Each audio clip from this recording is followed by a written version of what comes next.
আজ আমি তোমাদের ইলেকট্রিক পোটেনশিয়াল চ্যাপ্টারটা নিয়ে ডিসকাস করব। তাহলে প্রথমে আমাদের ইলেকট্রিক পোটেনশিয়াল পড়তে গেলে আগে জানতে হবে ইলেকট্রিক পোটেনশিয়াল জিনিসটা আসলে কি। তাহলে প্রথমে এর ডেফিনেশন বা সংজ্ঞা যাকে বলা হয় সেটা জেনে নেওয়া হোক। The condition of charge body which shows is it gain charge from another body or it releases charge from its own body.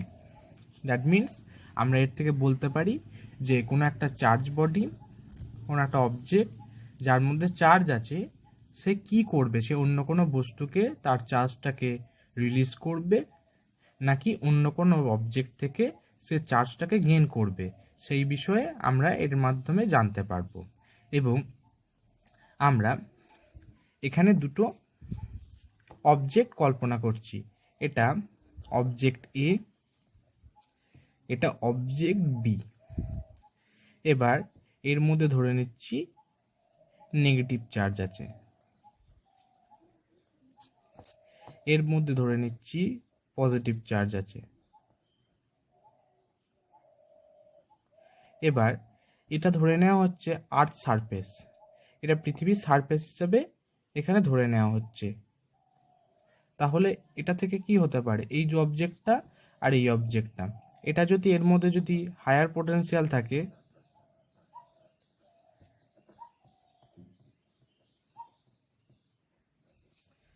এর মধ্যে যদি লোয়ার পোটেনশিয়াল থাকে,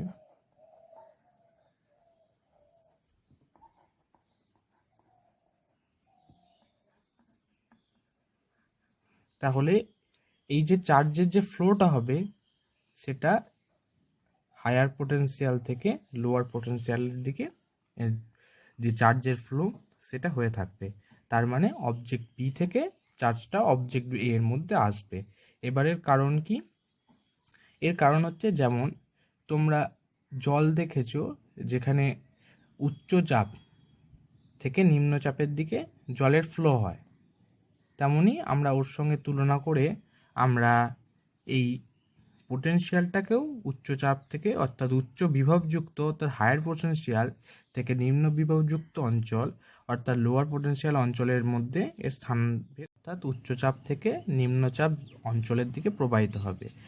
তাই এর কারণটা কি হলো, যে জল যেমন উচ্চচাপ থেকে নিম্নচাপ অঞ্চলের দিকে প্রবাহিত হয়, তেমনি চার্জ বা আধান হায়ার পোটেনশিয়াল থেকে লোয়ার পোটেনশিয়াল অঞ্চলে প্রবাহিত হয়। এবার আমরা বিভব বা ইলেকট্রিক পোটেনশিয়ালের একটা অ্যানাদার ডেফিনেশন আমরা দেখে নেব। তাহলে এখানে কি বলা হয়েছে, to bring a unit positive charge from infinite two electric field the work done need is known as electric potential. এর মানে বোঝানো হয়েছে আমরা যদি অসীম দূরত্ব থেকে কোনো একক ধনাত্মক আধানকে অর্থাৎ ইউনিট পজিটিভ চার্জকে যদি তড়িৎ ক্ষেত্রের কোনো একটা বিন্দুতে নিয়ে আসি, সেই নিয়ে আসার জন্য আমাদের যে পরিমাণে কার্য বা ওয়ার্ক ডান করতে হবে তার মানটাই হবে ইলেকট্রিক পোটেনশিয়াল বা তড়িৎ বিভব। এবার তড়িৎ বিভবের আমরা এক ইউনিট বা একক সম্বন্ধে জেনে নেব। তাহলে প্রথমে আসছে স্ট্যাট ভোল্ট। স্ট্যাট ভোল্ট হলো ইলেকট্রিক পোটেনশিয়ালের সিজিএস ইউনিট। এবার এক স্ট্যাট ভোল্ট বলতে আমরা কি বুঝি, এক ইএসইউ বা এক স্ট্যাট, ভুল, তাহলে স্ট্যাট ভোল্ট কি পাচ্ছি, স্ট্যাট ভোল্ট হলো ইলেকট্রিক পোটেনশিয়ালের সিজিএস ইউনিট। এবং এক স্ট্যাট ভোল্ট বলতে আমরা কি বুঝবো, এক ইএসইউ বা এক স্ট্যাট কুলম আধানকে তড়িৎ ক্ষেত্রে কোনো বিন্দুতে আনতে যদি এক আর কার্য করতে হয় তবে ওই বিভবকে এক ইএসইউ ভোল্ট ইএসইউ বিভব বলা হয়ে থাকে। এবার ভোল্টটা কি, ভোল্টটা হলো এই ইলেকট্রিক পোটেনশিয়াল বা তড়িৎ বিভবের এসআই ইউনিট। এবার এর যদি সংজ্ঞা লেখা হয় তাহলে আমরা কি লিখব, যে এক কুলম আধানকে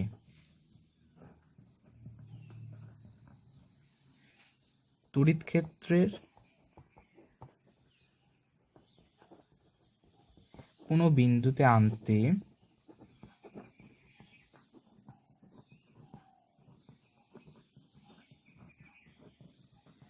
যে পরিমাণে কার্য করতে হয়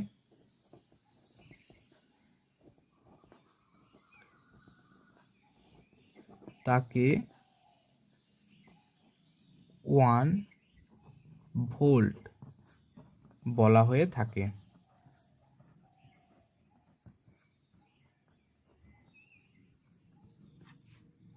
তাহলে তোমরা বুঝতেই পারছো যে স্ট্যাট ভোল্টের ক্ষেত্রে এটা হচ্ছে সিজিএস ইউনিট।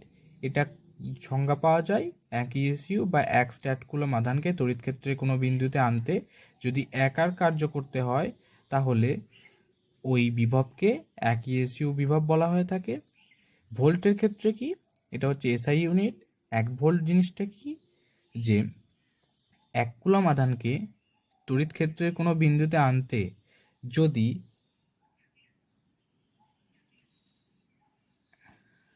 1 জুল কার্য করতে হয় তাহলে তার বিভবকে আমরা 1 ভোল্ট হিসেবে উল্লেখ করব। এবার আমরা এদের মধ্যে যে সম্পর্ক সেটা স্থাপন করার চেষ্টা করব। তাহলে দেখো 1 volt equal to 1 joule by 1 coulomb equal to 1 joule সমান আমরা জানি 10⁷ erg divided by 1 coulomb means 3 into 10⁹ ESU। তাহলে is equal to 1/300 multiplied 1 arc divided by 1 ESU is equal to 1/300 ESU vivo. Therefore,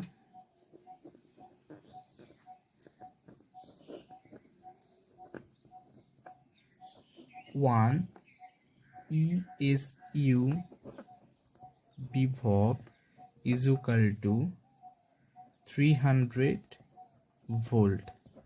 এটা আমরা স্থাপন করলাম।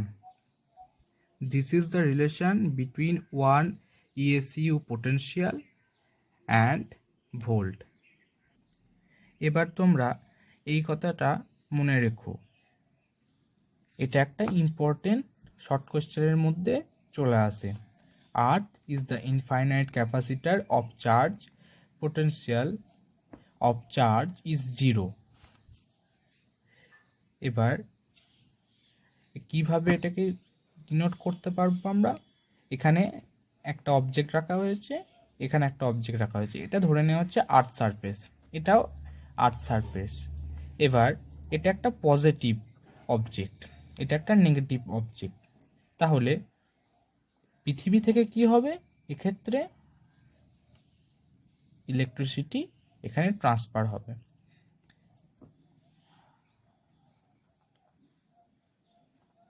আর নেগেটিভ চার্জের ক্ষেত্রে কি হবে, এখান থেকে আর্থের সারফেসে ইলেকট্রিসিটি ট্রান্সফার হবে। তাহলে তোমরা দেখতেই পাচ্ছ নেগেটিভ অংশ থেকে পজিটিভ অংশে ইলেকট্রিসিটি ট্রান্সফার হচ্ছে, এক্ষেত্রেও নেগেটিভ অংশ থেকে পজিটিভ অংশে ইলেকট্রিসিটি ট্রান্সফার হচ্ছে। এবং এর মাধ্যমে কি হচ্ছে, পৃথিবীর যে বিভব এর মানটা সর্বক্ষেত্রেই এর অংশের বিভবের সঙ্গে পৃথিবীর সারফেসের যে বিভব সেটা ইকুয়াল হচ্ছে। তার মানে এর যে বিভব প্রভেদ, অর্থাৎ অবজেক্টের বিভব মাইনাস পৃথিবীর বিভব, এই দুটো মান ইকুয়াল হওয়ার জন্য এর যে ম্যাগনিটিউড সেটা 0 হচ্ছে। অর্থাৎ অবজেক্ট এর বিভব মাইনাস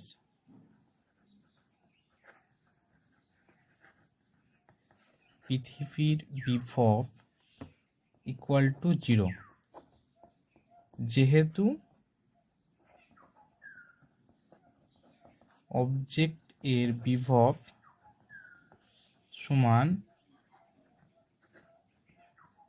পৃথিবীর বিভব, হচ্ছে। তাহলে তোমরা এর মাধ্যমে বুঝতে পারলে যে যেহেতু ইলেকট্রিসিটি ট্রান্সফারের মাধ্যমে বিশেষ করে ইলেকট্রনের যে ট্রান্সফার সেটা ঘটার জন্যই এই যে বিভব তার মানটা শূন্য হচ্ছে। এবার তোমাদের মাথায় প্রশ্ন আসতে পারে যে এখানে ইলেকট্রনের ট্রান্সফারই কেন ঘটছে?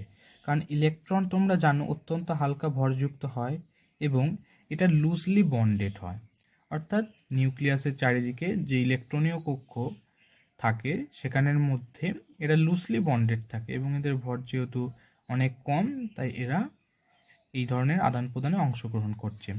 এবার আমরা যেটাতে আসবো সেটা হচ্ছে potential at a point in the field of A point charge, অর্থাৎ বিন্দু আদানের ক্ষেত্রে তড়িৎ ক্ষেত্রে কোনো বিন্দুতে বিভব এর মানটা আমরা নির্ণয় করব। তাহলে তোমরা দেখতে পাচ্ছ এখানে এ পয়েন্ট আছে, এখানে একটা পি পয়েন্ট এখানে উল্লেখ করা হয়েছে, আর এখানে একটা পি ড্যাশ পয়েন্ট নেওয়া হয়েছে। এবার ধরে নেওয়া হয়েছে এই এ থেকে এই যে পি তার দূরত্ব আর, এবং এ থেকে এই পি ড্যাশের দূরত্বটা আর প্লাস ডিআর, এবং পি ড্যাশের যে দূরত্ব সেটা ডিআর, আর এই পি এর মধ্যে একটা পজিটিভ চার্জ অর্থাৎ ইউনিট পজিটিভ চার্জ এর মধ্যে রাখা রয়েছে। তাহলে এবার বার করব পি বিন্দুতে প্লাস 1 কুলম্ব চার্জের ওপর বল। তাহলে পি বিন্দুতে প্লাস 1 কুলম্ব চার্জ এর উপর বল, force on unit positive charge at P is equal to F is equal to Q multiplied 1 divided by K R square। এটা আমরা পেয়ে যাচ্ছি।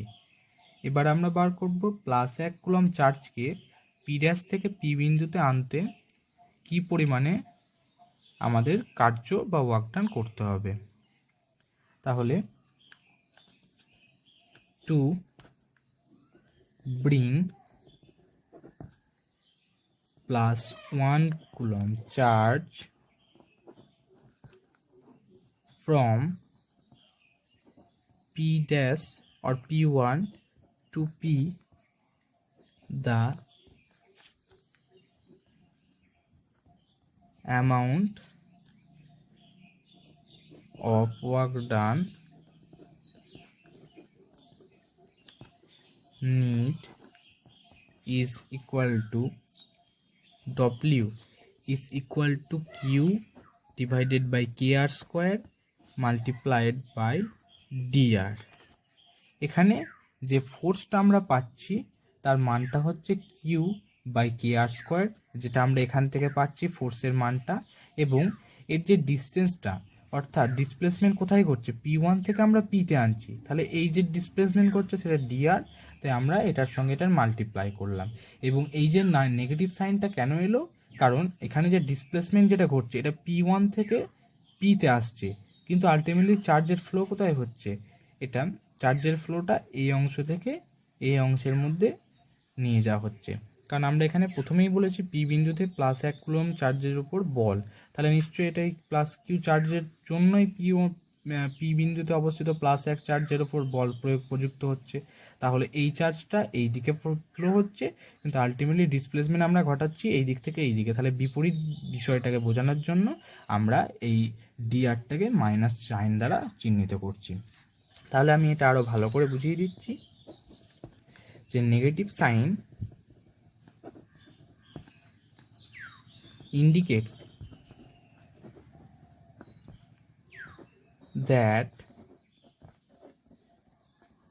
force and displacement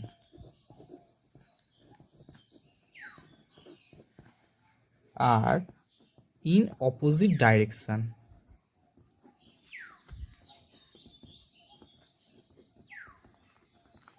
তাহলে বুঝতেই পারলে যে এটা কেন বোঝানো হচ্ছে, কারণ এখানে যে ফোর্সটা অ্যাপ্লাইড হচ্ছে এবং যে ডিসপ্লেসমেন্ট করছে সেটা পরস্পর অপোজিট ডাইরেকশানে করছে, তাই এখানে এই মাইনাস সাইনটা চিহ্নিত করা হয়েছে।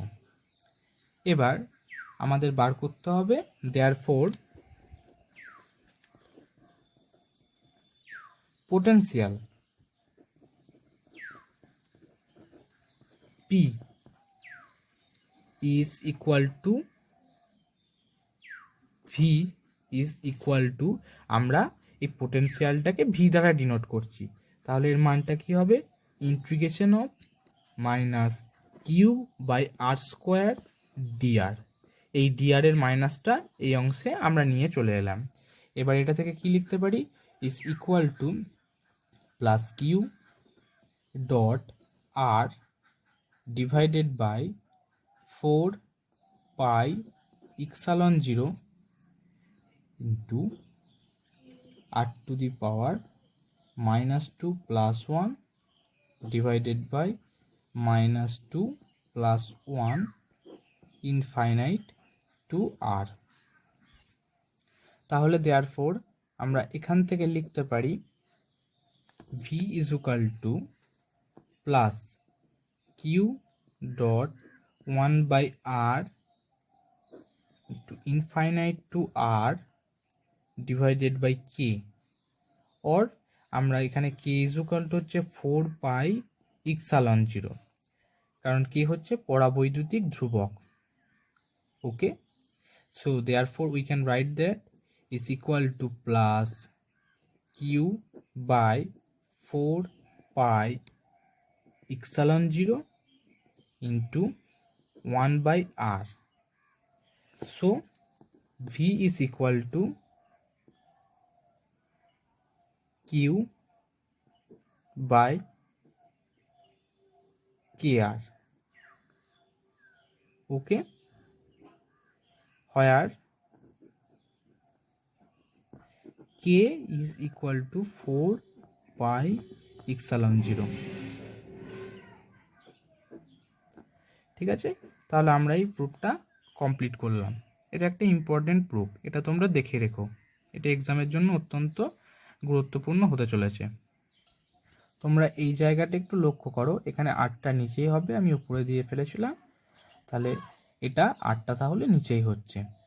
তাহলে তোমরা একবার চটজলদি এই পুরো বিষয়টাকে একবার মগজস্থ করে নাও, এবং বলে দিচ্ছি এইটিকে যদি নিজের মগজস্থ করতে হয় তাহলে বারবার প্র্যাকটিস করতে হবে, লিখতে হবে, তাছাড়া তুমি পরীক্ষায় এর সঠিক উত্তর করে আসতে পারবে না। এবার আমরা যেটা বার করব সেটা হচ্ছে potential due to electric dipole. তাহলে এখানে কি করা হয়েছে, এই পিকচারটা একবার লক্ষ্য করো, এখানে এই পয়েন্টে মাইনাস কিউ চার্জ আছে, এই পয়েন্টে প্লাস কিউ চার্জ আছে, এবং এই মাইনাস কিউ থেকে প্লাস কিউ চার্জের যে ডিস্টেন্স সেটা হচ্ছে 2L।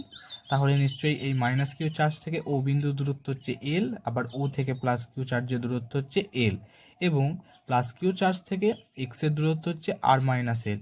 যেহেতু আমরা এই ও বিন্দু থেকে এই এক্সের যে ডিস্টেন্স সেটা আর ধরেছি, এবং এই মাইনাস কিউ চার্জ থেকে আমরা এক্সের টোটাল যে ডিস্টেন্স সেটা হচ্ছে আর, যেটা এখান থেকে এই পর্যন্ত হচ্ছে, এবং এইখান থেকে এই পর্যন্ত দূরত্ব এল, তাহলে টোটাল ডিস্টেন্স হচ্ছে আর plus L.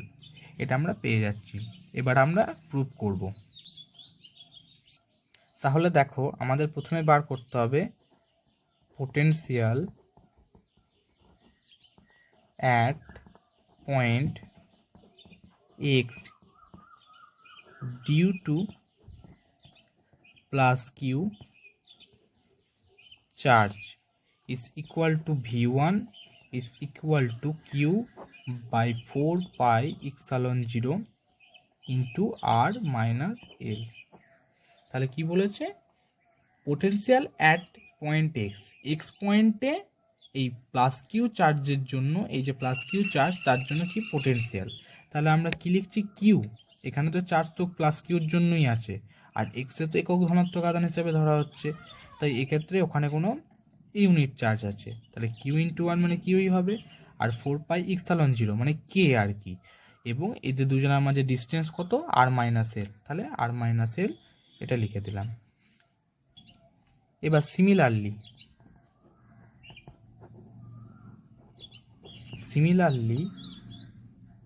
due to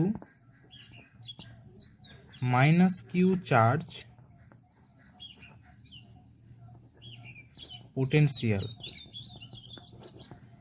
at x is equal to v2 is equal to minus q by 4 pi epsilon 0 into r plus l, কারণ মাইনাস কিউ চার্জ থেকে এক্স এর ডিস্টেন্স হচ্ছে আর প্লাস এল, তাই এখানে আর plus L বসিয়েছি, এবং যেহেতু এখানে চার্জের মানটা মাইনাস কিউ, তাই সেক্ষেত্রে এখানে এই মাইনাসটা চলে আসছে। তাহলে therefore since potential is a scalar quantity, electric potential হচ্ছে একটা স্কেলার রাশি, তাহলে thus total potential at x due to the dipole is equal to v is equal to v1 plus v2 is equal to v1 এর মান কি পেয়েছি আমরা, q divided by 4 pi epsilon 0 into 1 by r plus l 1 by r minus l plus minus q by 4 pi epsilon 0 r plus l। তাহলে আমরা যদি এটা calculation করি is equal to q by 4 pi epsilon 0 into 1 by r minus l minus of 1 by r plus l, তাহলে therefore v is equal to q into 2l divided by 4 pi epsilon 0 into r square minus l square is equal to p by 4 pi epsilon 0 r square minus l square, where 2ql is equal to p। এখানে যে 2ql যে মানটা পাচ্ছি তার জায়গায় আমরা p বসিয়েছি, ঠিক আছে। তাহলে therefore if একটা কন্ডিশন, এটা r is less than l, মানে এই যে দূরত্বটা অর্থাৎ ও থেকে x এর দূরত্বের থেকে যদি l এর যে মানটা সেটা যদি অত্যন্ত ক্ষুদ্র হয়, তাহলে সেক্ষেত্রে আমরা লিখতে পারি then r square minus l square is equal to r square. তাহলে এটা কি দাঁড়াচ্ছে, v is equal to p by 4 pi epsilon 0 r square. Proved. তাহলে এটা প্রমাণিত হলো। তাহলে আজকের জন্য এইটুকুই, আবার নেক্সট ভিডিওতে এর পরের পার্ট আসবে, তাই তোমরা পড়ো এবং যা যা ডাউট হবে সেটা তোমরা কমেন্ট বক্সে জানিও। তাই আজকে আমি তোমাদের অনুমতি নিয়ে আজকের ক্লাস সমাপ্ত করছি। এই করোনার দিনে বাড়িতে থাকো এবং সতর্ক থাকো।